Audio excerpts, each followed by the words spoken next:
Welcome to the Peak Performance Podcast, your guide to optimizing your life one health tip at a time. This podcast is designed to entertain and inform, not to provide medical or health advice. Always consult your doctor when it comes to your personal health or before you make any changes to your diet, exercise, or lifestyle. Ladies and gentlemen, welcome to the Peak Performance Podcast. I'm Coach Kyle, here with Dr. K. Hey everybody, thank you for joining us today as we have a very special guest, Ruthie Lawrence of Palm Beach Pilates. She is a Pilates instructor that incorporates some T-touch, some craniosacral, some whole body work. Ruthie, you want to tell us why you're here? To talk Pilates and how it's working on the island, what we're doing in South Florida. Absolutely. Okay. It's been really fun working with vibration therapy and sort of being a pioneer with some of the cadaver work we've done. That's how we got here. We understood exactly how vibration worked on a body, so it was easy to see how to take vibration and work on a human alive. I didn't know dead people did Pilates. They don't, Oh, man. but they have fascia that still is stimulated, even though it has no nerve supply, blood supply, or oxygen supply. Interesting. So it was, yes. Okay. So let's go ahead and get the biggest stereotype out there. Pilates is just for women, right? Absolutely not.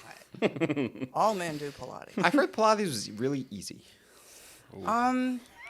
It can be. It can be easy for some if they're already in the fitness world, if they're already constantly working out and thinking, what else can I add? As Coach Kyle knows, every 3 months, our body needs something new. So if you're not already pumping something new in that end of that second month, you're going to want to try something new. So yes. So to kind of dive into that a little bit, I coach a lot of people holistically, lifestyle, diet, training, that kind of stuff. And what I tell nearly all of my clients is, hey, we got to get strength training 3 times a week, but I don't want you to get injured because if we're doing this strength training 3 times a week, so I need you to go to Pilates once a week. I tell this to a lot of clients. So could you explain how doing something like Pilates at least once a week would prevent injury in the long term if you're normally strength training in the gym? I think I should probably break down a little bit. There's 2 kinds of Pilates. There's a stability Pilates, which is more of an inside-out stabilizing Pilates, and then there's movement Pilates. Through the years, because of the expenses, a lot of people jumped into mat classes. Mat classes exploded. I want to say maybe 70s, 80s, gets down to Florida late. Hold on. Yes, sir. What's a mat class? A Pilates mat class is really no physical spring equipment. You're using just maybe a magic circle and a mat and a towel. So basically you're like doing exercises with your body on the ground. Correct. That's like yoga. Moving. Yeah. And he's got a flow format for the mat that we keep up with all the rotations and flexions that we need to do. I tell everybody that springs are crutches. Crutches are something that helps teach you how to stabilize. Most people don't know that there's 3 layers of muscles in the body. And of those 3 layers, you got to stabilize the bones if you really want to lengthen the body. So I get the goals from many clients is, I've lost 2 inches, how do I get it back? I said, that's easy. Let's go work on the Ruthie wall. Let me show you how some of this lengthening occurs. Then we have to get down to basics and really learn and reteach the muscles how to do it. That's inside out. Stabilize the bones, then you add movement of the limbs. So I've seen the Ruthie wall. The Ruthie wall, she puts you on a vibe plate in front of a giant mirror, and she says, watch how you move. And it's like very conscientiously self-directed. Thank you. That's pretty cool. So that is not Pilates. Yes, I use Pilates to teach on it. Okay. I use on all the vibe plate. Yes, on the wall too. So I'm stabilizing people while they're moving, but most of them I'm not moving really, really fast until they understand how to stabilize. Okay, so let's take a step back. What is Pilates? Well, I have to say my definition is a strong, stabilized torso, and then you add limb movement. That's how I was taught Pilates, to always keep taking the manual, look for something more. If I'm missing something, then I get it. And that's what it was. When I first got out of school, early 2000, God, I can't even remember, I realized there was more to it because I kept seeing all this movement, but I'm like, there's something I'm missing, and it was the stability part. So another 6 months later, and I understood the stability part, and then I was like, wow, the sky's the limit. Yeah. I got my height back, so if I can do it, so can others. So I think we got a little derailed. You Yes. touched on the movement-based Pilates versus, forgive me, whatever the other type was. Right. So you touched on Stability. Yes. So you touched on the basic kind. Now explain the other kind. Movement is what you see a dancer do on the dance floor. Yet we, as the end user, don't realize they're actually stabilizing from the inside out unless you see them run across the stage and twirl, leave the floor. So then they know what they're doing. A teacher knows what they're doing, but we get to experience it as an art. So what you want to think about is, how can I make a movement effortless and teach everybody how to do it? It needs to be effortless movement.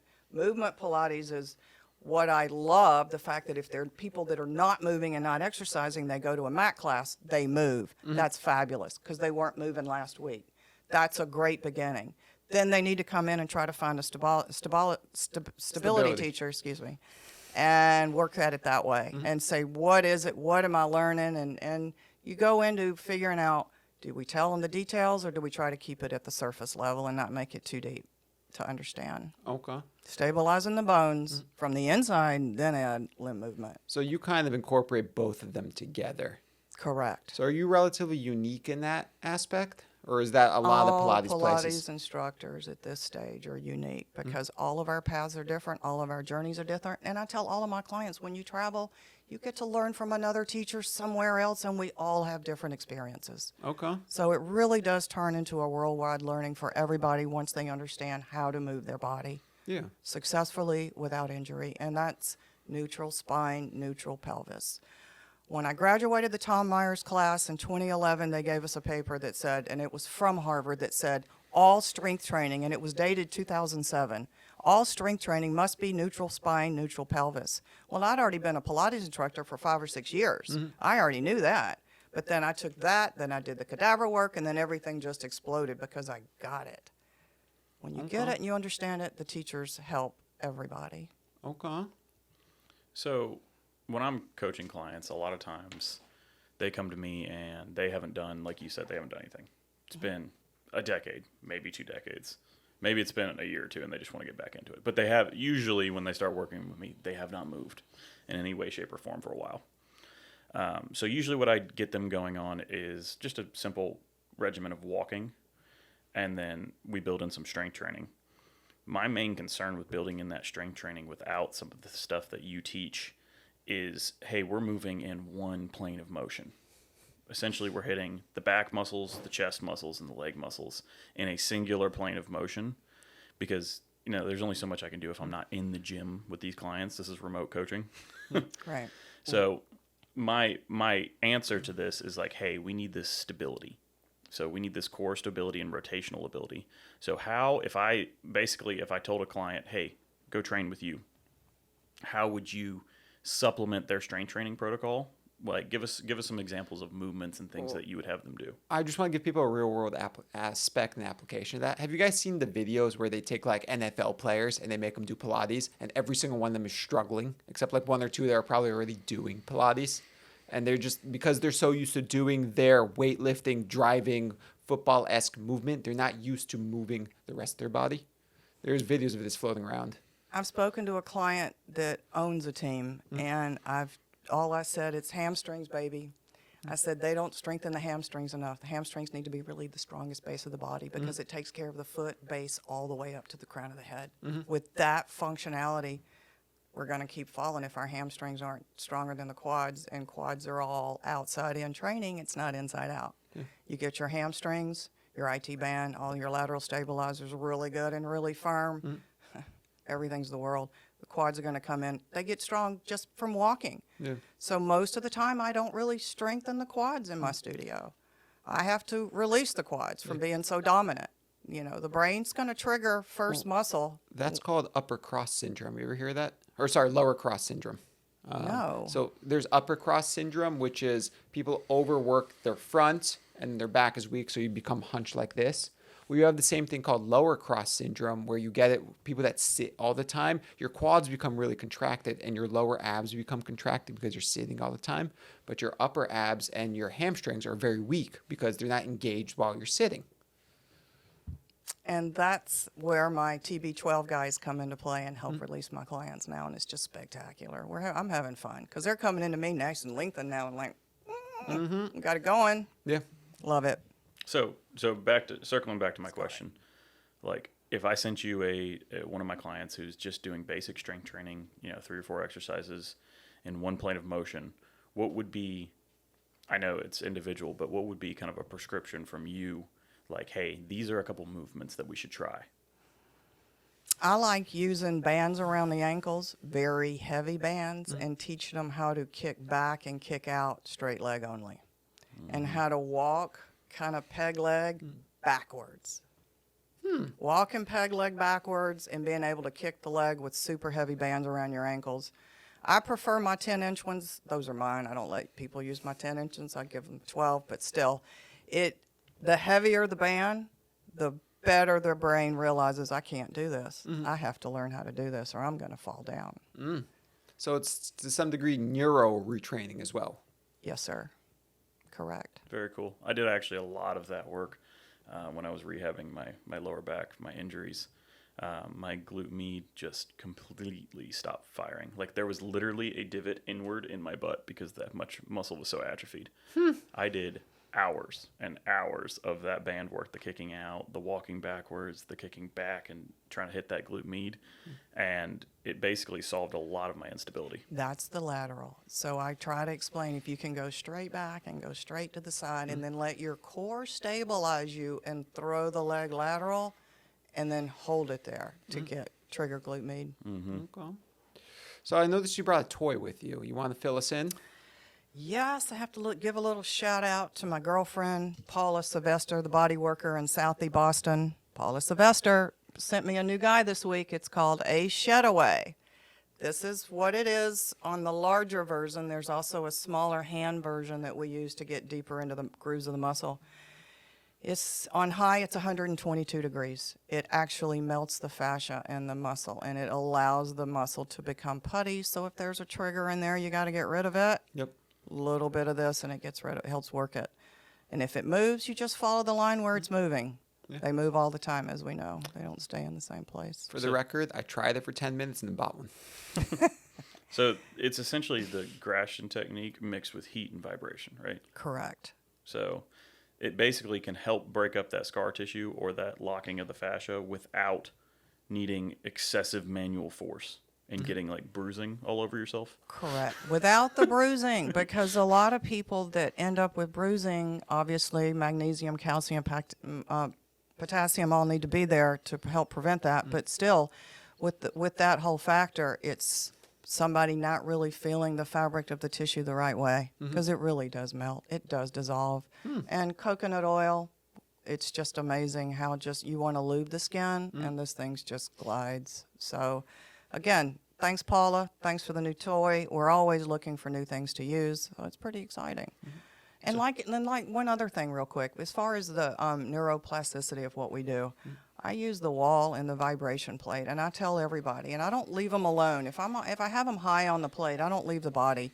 And I said, I just want you to keep working the exercise and keep feeling more. And that's what happens. And if they're not balanced, they eventually become balanced within just a few seconds or just a few reps. Yeah. So it's cool. Yeah. I enjoy it. I'm a huge fan of that biplate. And, we have one here because we have our patients go on it before EBU to shake out their lymph. But half the patients end up buying their own biplate as soon as they try ours because they realize it's amazing for your micro-stabilizing muscles. It puts the frequency, or what, as I explain it to them as a hum. I said, everybody has a different noise, a different hum. It puts that frequency and noise right back into everything that needs it, whether it's your liver or your pancreas. Everything needs to vibrate and work efficiently. It's also the easy water hypothesis. So this is kind of structured water in the body, kind of is what allows our cells to make energy, if I ultra simplified it, but it is in partial activated and translated into that heightened state of water by vibration. Yes. And then the reverse of that, the lymphatic part of it, is what a lot of my clients that don't want massage, they don't let anybody touch them, and I'm like, I need you on here. And then that's how I teach them how to make sure we get the lymph system and get it going, making sure it's draining efficiently as well. Okay, cool. Is there anything else about Pilates that we want to touch on, Ruthie? Try it if you haven't. And if you try a teacher and you're not really sure about him or her, find another. You will always find a teacher that can find and teach you and teach your brain what your brain understands. Yeah. So what you're saying is you don't hate Pilates. You may just not like your instructor. Right. And don't just try once. Try it, give him or her, give them a shot. Yeah. Hate the coach, not the game. I guess. No, and I can attest to this. I have tried Pilates and I work out regularly, and that was hard. Yeah. Like some of it was very easy because I work out regularly, but there were some things that my body was not used to, and I was quivering and shaking and just trying to make it through. Right. And that's part of it. And that's because you're an inside-out coach. You're an inside-out teacher. And that's the difference, really understanding. I had a client and we went to a mega reformer class recently. I don't like to tell people I teach. I like to try to go in there anonymously. And teacher came over, do you know Pilates? Sort of. Are you a teacher? Yeah. But then the next day I just felt so energized because I needed something new. I can't still stay in myself. I have to keep venturing out. Upside down, That's whatever just it good is. life advice, period. Yes. Yeah, Don't be stagnant. Don't be stagnant. Always move forward. Sigue adelante. Biohack yourself. Biohack yourself. And drain the toxins.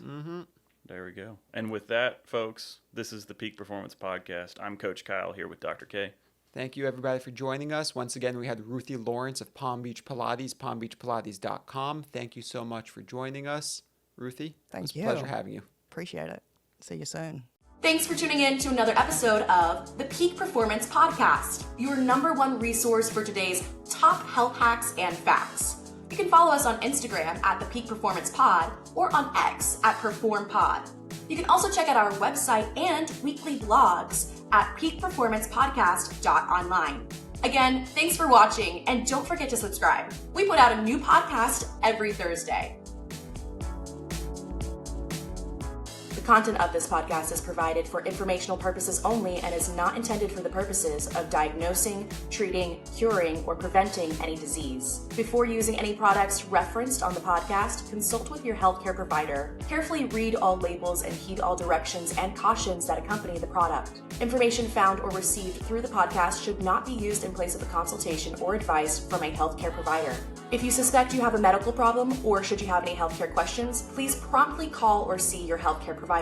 This podcast, including Coach Kyle, Dr. K, and producers, disclaim responsibility for any possible adverse effects from the use of the information contained herein. Opinions of guests are their own, and this podcast does not endorse or accept responsibility for statements made by guests. This podcast does not make any representations or warranties about guest qualifications or credibility. This podcast may contain endorsements and advertisements for products or services. Individuals on this podcast may have a direct or indirect financial interest in products or services referred to herein.